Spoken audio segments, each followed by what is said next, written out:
Hey, what is up guys, my name is Eric and welcome to a real quick Photoshop tutorial. Today I'm going to be showing guys how to disable Glyph Alternates pop-up in Photoshop.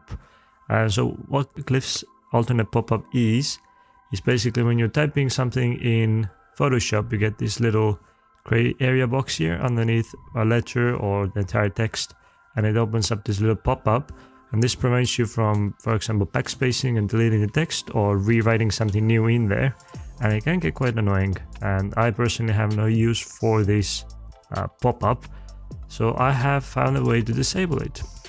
So if you're on a Windows computer, navigate your way up to the top left where it has this little toolbar here in Photoshop. Go under Edit, Preferences and Type.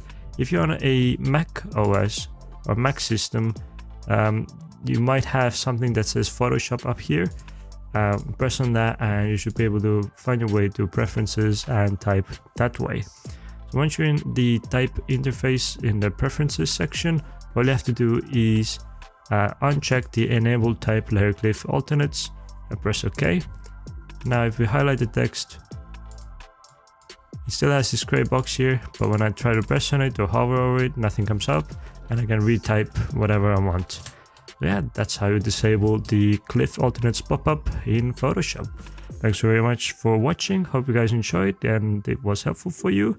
If it was, then please click the like button down below as it helps me out a lot. If you have any questions or suggestions for the future videos or whatever, leave those in the comment section down below. And as always, don't forget to subscribe.